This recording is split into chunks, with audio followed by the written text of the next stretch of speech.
Senator Jinggoy Estrada, napamura at napatawa na lang ng malaman ang pambubuli ng China sa ating mga kababayan sa West Philippine Sea na sakop ng Exclusive Economic Zone ng Pilipinas. Araw-araw binubuli tayo, kung ano-ano narinig natin, kawawa rin lang yung ating mga sundalo. Pati yung sinasabi nilang pag merong mag-trespass doon sa tubig, sa territory natin, i-detain nila. Utang ina. Sorry. Philippine Sea involving China Coast Guard. For me, that is totally unacceptable. At what we have to do again and again is to file diplomatic protests. Kasi pag hindi tayo mag-file ng diplomatic protest, baka sabihin nila pinababayaan natin yung ating mga kababayan. Well, for me, I've already stated during my press release that is an affront to humanity, a callous act that must be met with the utmost condemnation, not only by our government, but the international community as well. And as I call upon our government to continue asserting our sovereignty and safeguard the welfare of our soldiers stationed at the Ayungin Shoal, I urge our international allies to stand with the Philippines in condemning in the strongest terms the recent actions of the China Coast Guard in the West Philippine Sea. So sa tingin niyo ba, lumalala yung mga ginagawa nilang pangaharas diyan sa West Philippines? Sobra ng palala itong ginagawang pambubuli sa atin itong Chinese Coast Guard, and that is a reason to be alarmed. Ay, yung pagpa-file ba ng diplomatic protest, sir? May magagawa pa ba yan? Parang ang dami na nating na-file na diplomatic protest. Well, I think we have already filed ilan na ba? Mga 300 to 600 diplomatic protests. And pakiramdam ko, walang nangyayari. But still, that is our only option to file a diplomatic protest. Well, hindi naman natin pwedeng girahin yung mga yun, di ba? Pero yung dialogue or mga diplomatic, we had a lot of dialogues already. Actually, pinatawag pa nga ng Malacanang or DFA yung Chinese ambassador, but still they keep on bullying us every day. May nababasa lang tayo sa pahayagan, sa narinig natin sa radyo na nagwo-water cannon na naman, ganun-ganun. Kung ano-ano mga ginagawa nito, mga pagbubuli nito, mga inchik na ito. Sir, doon pa rin yata sa Singapore, doon sa ano ba yun? Shangri-La International Institute for Strategic Studies. Yung defense minister ng China, inacknowledge nila yung importance ng newly renewed military-to-military communications with US as tensions escalates dito daw sa Asia Pacific. Pero inakusahan din nila ang Washington of causing the friction with its support dito daw sa Taiwan at sa Pilipinas. Do you think so, sir? No, I don't think so. I totally disagree with this statement made by this Chinese official or Chinese general. Dahil yung siguro yung sinasabi nila yung mga balikatan exercises na nangyayari dito sa atin, no? We are not preparing for war. Okay? Actually, I was there present nung doon sa Campo Aguinaldo, nung pinakita nung mga Amerikano kung paano nila protektahan yung ating territory, no? I was there together with the president. Talagang napaka-sophisticated ng kanilang mga equipments. Nakakaingit nga dahil yung kung i-compare natin yung mga gamit natin as compared to the equipments and ships of Chinese tsaka America, talaga malayong-malayo tayo. Any related question about West Philippine Sea? Marlon?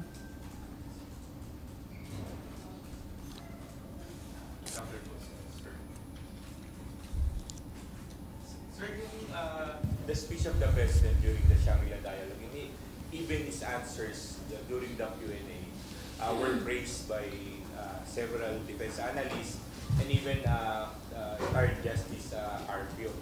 Sabi niya maganda yung paliwanag ng Presidente regarding our defense, the WPS, and our territorial waters. Do you think after the Shangri-La dialogue, mas magiging intense yung gagawing hostile activities ng China sa... That has to be seen, no? Alam mo, yung speech ni Presidente, I was there, I was present, I was listening to his almost an hour speech, and he covered everything. Even the 3 questions that were propounded to him, he answered it very well. No? He was not combative. Kasi meron isang Chinese official, a Chinese general, na nagtanong, siyempre medyo palaban yung tanong. The President answered it calmly. No? Hindi siya combative. At dun sa isa nagtanong, I forgot who asked that question. Direct question to the President. Kung sakasakaling may namatay na Pilipino, gawa ng water cannon, is it an act of war? Maganda yung sinagot ni Presidente. If it is a willful act by the Chinese Coast Guard, then it might be close to war. Pero hindi naman niya sinasabi, gera na tayo. Wala siyang sinasabi gano'n. Sir, ano pa kaya pwedeng gawin? Kasi ibang mga kasamahan nyo are saying that the Philippine government should consider filing another case against China, possibly before INTLOS or other UN tribunals. Well, that is also an option. And I am willing to support if there is such move. Will it further escalate the tension between the 2 countries? Well, wala naman tayong magagawa. That is only our option left. That might be only our option left, no? To file another case against China. And do you think, sir, marami na nga yung basis para mag-file ng panibagong kaso against China? Yes. Marami pa rin mga katulad nga yung binabasa natin araw-araw sa mga pahayagan. Araw-araw binubuli tayo kung ano-ano narinig natin. Kawawa rin yung ating mga sundalo. Pati yung sinasabi nilang pag merong mag-trespass doon sa tubig sa territory natin, i-detain nila. Utang ina. Sorry. Hindi naman hindi naman hindi naman yata tama yun, di ba? Cut. Sir, naniniwala ka ba na kaya ganun ka interesado ang China dun sa ating territorial water dahil maraming pwedeng mapakinabangan? Oh, syempre. Hindi naman lang ang kininyo kung wala silang mapapakinabangan dun sa pagmamayari ng Pilipinas, di ba? Pero ang problema ba natin, wala tayong capability para i-explore yung kung anumang wealth meron doon? Unfortunately, wala. Well, siguro pwede mag-usap, pwede sigurong... Para sa joint exploration. Joint exploration, pwedeng siguro 70% sa atin o 80%. Basta pabor sa Pilipinas. Huwag lang naman pabor sa kanila. Dahil talo na nga sila, makikihati pa sila sa atin. Di ba? Okay, no more question about NIMFA? About West Philippine Sea? Wala. Sorry paki-edit na lang yung ano. Sir, dun sa Pogo, isa kayo sa mga actively nag-participate. And then, ang Office of the Ombudsman nag-impose na ng 6 months suspension kay Banban Tarlac Mayor Alice Guo at sa ilang pang local officials. Sa tingin nyo, maganda ba itong development para talagang mas magawa yung investigation? Well, it's a welcome development for us, especially those investigating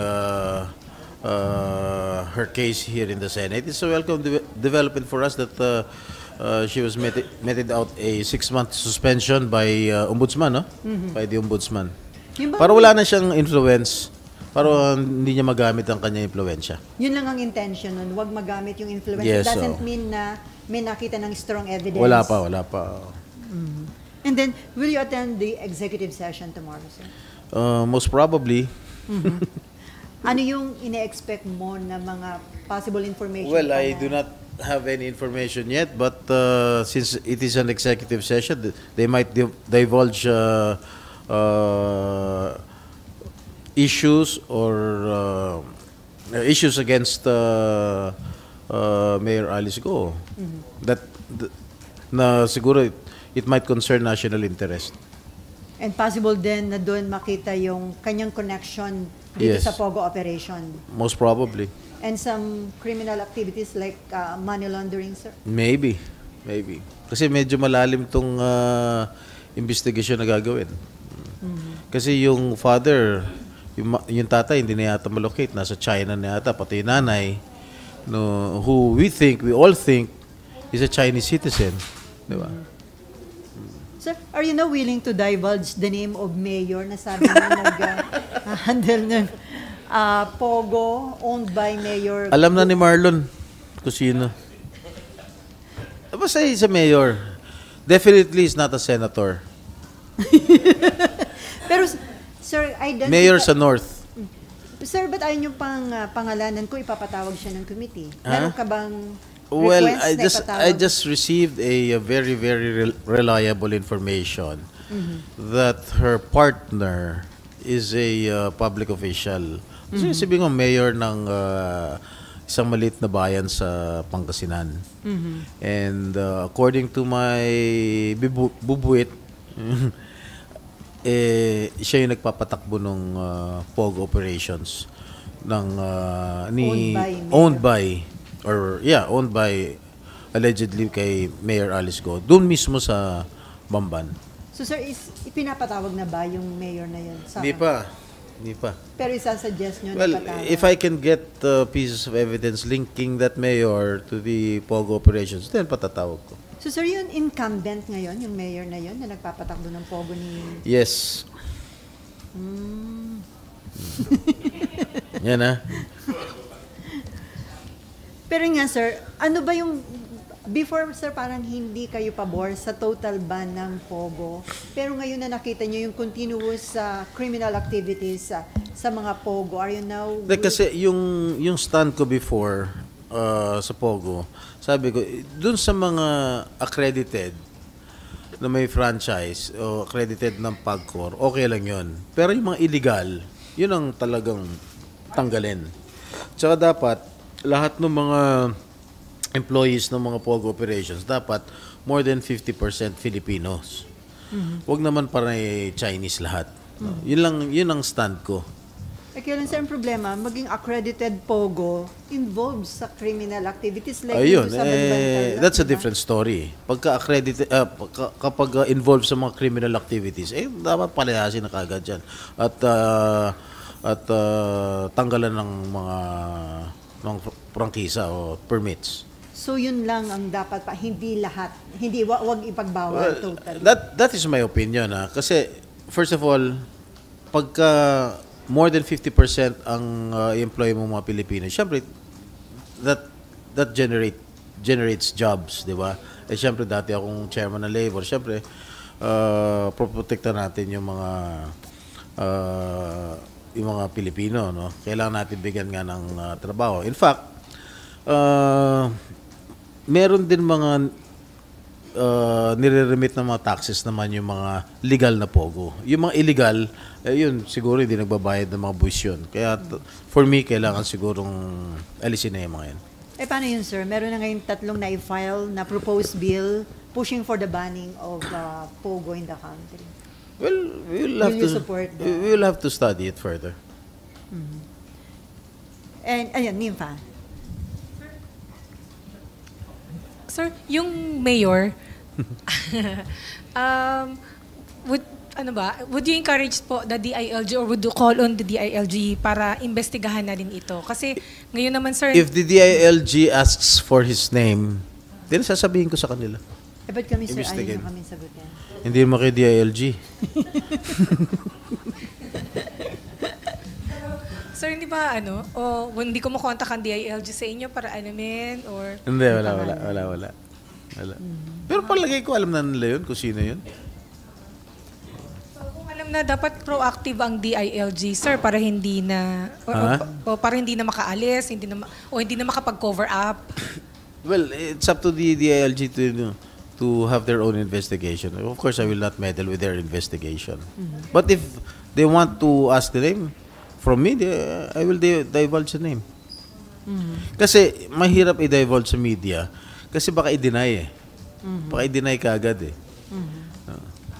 Pero Siyempre, sir, i-deny yun. Would you encourage the ALG, sir, maging proactive na, magkusa na, mag-imbestiga na?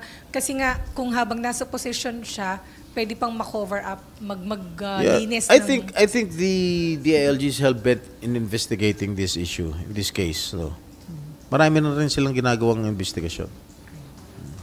At hindi palalagpasin ng gobyerno ito dahil this might concern national or security interest. No? Nakuha nyo rin ba yung, kasi lagi sinasabi na may national security concern. So, ibig sabihin na nakita nyo rin yung information dun sa allegedly hacking and surveillance activities inside that Pogo in Banban? Well, I haven't received any information yet. Sir, hindi ba nakakabahala na yun na yung mga local officials na i-involve na pati sa Pogo? Well, it sounds alarming for me. Well, all I can say is to call on all local officials to refrain from involving themselves in the Pogo operations. At dahil sinasabi nga na billion of dollars na pesong involved sa Pogo operations, may mga pangamba na baka yung Pogo money magamit na rin sa Election. Incoming election. Yeah, That's that is possible, a sir. possibility. That is always a possibility. No? Yung mga iba nga, drug money ginagamit sa eleksyon. Yung gambling money ginagamit din sa eleksyon. Baka susunod yung Pogo money na gagamitin sa eleksyon. That is also a possibility. At ganoon din posibleng nangyari kay Mayor Go o kaya nalagay siya sa Most position. probably. Okay, Myla. Sir, just a follow-up. Would you know, sir, kung kasama sa ini-investigate na ng DILG yung mayor na partner supposedly ni yung mayor supposedly na partner ni Mayor Go? Would you know kung kasama na siya sa I do not in-investigate? have any information about it. Sir, kasi if you're still going to wait for DILG to ask for the name, hindi ba too late na? Baka too late na kasi Hindi naman. Palagay ko, hindi naman mga tanga yung mga tiga-DLG. Palagay ko, alam na rin nila kung sino yung mayor na tinutukoy ko. Baka discreet lang yung kanilang investigation. pero We do not know. As of yung latest information niyo, sir, kumusta yung movement ng mayor? Nandiyan pa rin siya, sir? Yeah, he's an incumbent Hindi siya mayor. in hiding or trying I don't think so. Walang mga gano'n. So, ganun siya ka-confidential? Ganun siya ka-confidential kung sa tingin nyo, alam naman ng DILG? I don't know. Parang business as usual, Baka wala sir? yung pangalan niya ron sa nakalista ron sa pagmamanage ng Pogo. Hindi natin alam. At yung tanong ni Diba? Mayor Go, gwapo daw ba? Tanong ba yun ni Go? Basta siguro, I don't know, Google nyo. Ano ba pangalan? Mamaya sabihin ko sa inyo. Pero, sir, Alam na ni Marlon. Sir, just, based on your information, sir, mabigat yung evidence nyo na talagang directly link itong partner. That is why I did not pursue my line of questioning. Because I still have to receive additional information regarding the link between the mayor, the alleged lover of Mayor Alice Go, and yung connection niya sa Pogo operations ni Mayor. Without disclosing, sir, yung hawak niyong evidence, pero ano lang to, sir, verbal, documentary, ano yung Wala. It came from a very reliable source, no, na yun nga, yung kanyang alleged lover ay involved sa Pogo operations. Pero since nung disclosure niyo, sir, wala pang additional information Wala pa. backing that. Wala pa. Pero na-share niyo na, sir, sa Committee on Women yung name ng mayor? Hindi pa. Dun sa executive session bukas, sir? Baka. Okay, Marlon.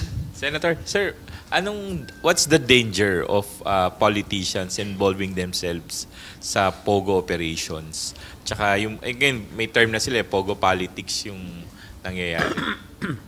Well, syempre, bawal yun. Once they are found guilty of engaging themselves in any operations of Pogo, I think the Ombudsman or the DILG must take action on it.